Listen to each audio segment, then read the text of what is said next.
Iya, Assalamualaikum warahmatullahi wabarakatuh. Semoga suara saya terdengar dengan jelas. Ya, pada kesempatan kali ini, izin saya memaparkan tugas ujian akhir semester dengan mata kuliah Manajemen Hubungan Industrial, di mana hubungan industrial di Indonesia yang fokus pembahasannya adalah di sektor retail. Perkenalkan, saya Jajang Rohmana dengan NIM 2402010200906.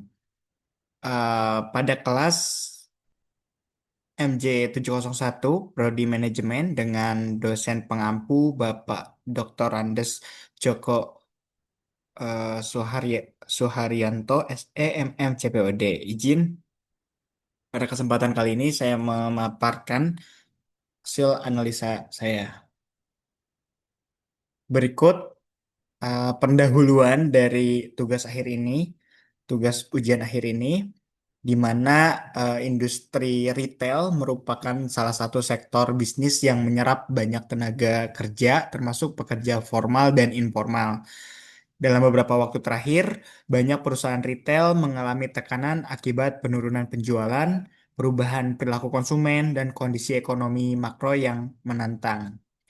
Nah, beberapa perusahaan retail besar bahkan harus mengurangi jumlah pekerja mereka pekerjakan karena restrukturisasi perusahaan.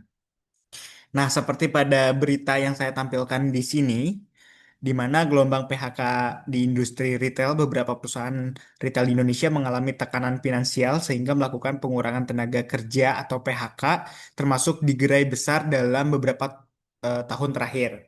Banyak pekerja di sektor ini yang merupakan pekerja kontrak ataupun outsourcing yang rentan terhadap perubahan struktur ketenaga kerjaan dan kebijakan perusahaan. Nah, pada eh, sumber yang pertama, di mana target salah satu perusahaan retail besar bahkan mengumumkan rencana PHK terhadap sekitar 1.800 posisi karyawan dalam rangka adaptasi bisnis kondisi pasar yang stagnan ya.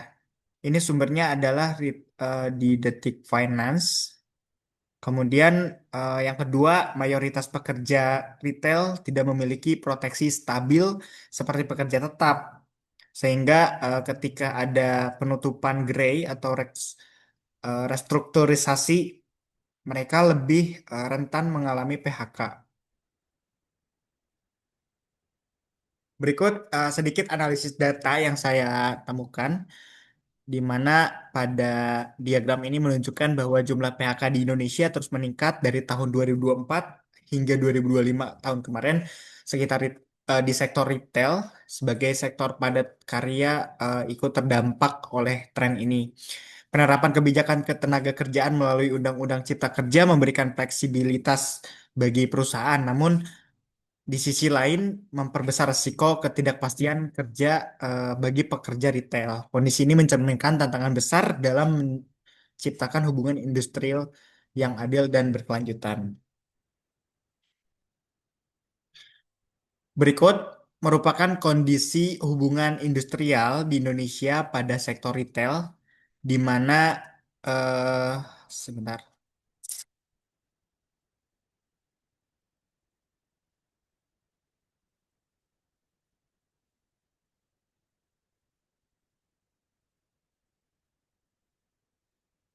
Berikut kondisi hubungan industrial di Indonesia pada sektor retail. Yang pertama, identifikasi sektor bisnis industri retail. Industri retail di Indonesia merupakan sektor padat karya yang menyerap tenaga kerja dalam jumlah besar, mulai dari kasir, pramuniaga, staf gudang, hingga supervisor toko. Perusahaan retail, perusahaan retail di Indonesia berperan penting dalam distribusi barang kebutuhan masyarakat dan menjadi salah satu pertumbuhan aktivitas ekonomi domestik. Nah, berdasarkan pemberitaan media resmi seperti Detik Finance dan CBNC Indonesia yang tadi saya sempat tampilkan di pendahuluan, sektor retail saat ini menghadapi tantangan besar Ada 3 poin tantangan besar, di mana yang pertama adalah perubahan perilaku konsumen ke arah belanja online, yang kedua daya beli masyarakat yang melemah, dan yang ketiga efisiensi operasional perusahaan. Hal ini mendorong banyak perusahaan retail melakukan re- restrukturisasi bisnis, termasuk penutupan gerai dan pengurangan tenaga kerja PHK. Dan di situasi ini membuat sektor retail menjadi salah satu industri yang paling rentan terhadap konflik lingkungan industrial. Yang kedua, saya akan menjelaskan terkait isu hubungan industrial yang terjadi di sekitar retail, di mana isu utama hubungan industrial di sektor retail saat ini berkaitan dengan keamanan kerja, status hubungan kerja, dan perlindungan hak pekerja. Berdasarkan laporan media, banyak pekerja retail yang berstatus kontrak atau outsourcing sehingga memiliki posisi tawaran yang lebih lemah. Yang kedua, ketika perusahaan melakukan efisiensi, pekerja retail seringkali menjadi kelompok pertama yang terdampak di PHK. Yang ketiga, perselisihan hubungan industrial muncul akibat perbedaan kepentingan antara pengusaha yang ingin menekankan biaya operasional dan pekerja yang menuntut kepastian kerja serta perlindungan hak. Fenomena ini menunjukkan bahwa hubungan industrial di sektor retail belum sepenuhnya harmonis dan masih diwarnai ketegangan antara dunia usaha dan dunia kerja. Berikut merupakan dampak kebijakan ketenaga kerjaan Undang-Undang Cipta Kerja terhadap dunia usaha dan pekerja retail, di mana ada dua dampak di sini yang saya paparkan. Dampak yang pertama bagi dunia usaha atau perusahaan retail, berdasarkan pemberitaan media ekonomi dan analisis kebijakan, Undang-Undang Cipta Kerja memberikan fleksibilitas bagi perubahan dalam pengaturan tenaga kerja. Yang kedua, pengusaha retail lebih mudah menerapkan sistem kontrak dan outsourcing sebagai strategi efisiensi. Yang ketiga, regulasi ini dianggap membuat perusahaan bertahan di tengah tekanan bisnis dan ketidakpastian ekonomi. Dari sudut pandang dunia, Undang-Undang Cipta Kerja dinilai mampu menciptakan iklim usaha yang lebih adaptif dan kompetitif. Berikut dampak bagi pekerja retail, sebaliknya dari sisi pekerja yang dan serikat buruh yang barusan saya sebutkan, di mana Undang-Undang Cipta Kerja dipandang mengurangi perlindungan tenaga kerja, khususnya terkait pesangon, kepastian kerja, dan jaminan kesehatan. Yang kedua, pekerja retail semakin rentan terhadap PHK karena status kerja yang fleksibel. Yang ketiga, posisi tawaran pekerjaan dalam hubungan industrial menjadi lebih lemah dan dibandingkan pengusaha. Kondisi ini memicu kritik dan penolakan dari kelompok buruh karena dianggap memperlebar timpangan hubungan industrial.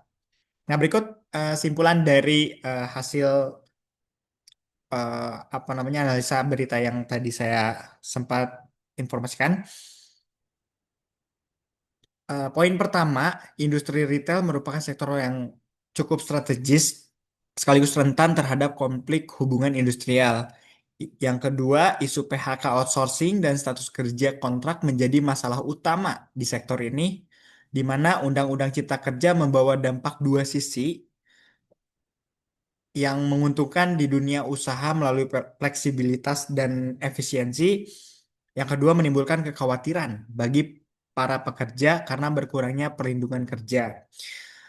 Tantangan ke depan adalah bagaimana menciptakan hubungan industrial yang lebih seimbang, adil, berkelanjutan antara pengusaha retail dan pekerja. Sekian yang bisa saya sampaikan melalui ujian akhir semester ini. Semoga dengan adanya kayak seperti ini dapat menambah pengetahuan saya sebagai mahasiswa. Terima kasih atas bimbingannya selama ini. Assalamualaikum warahmatullahi wabarakatuh.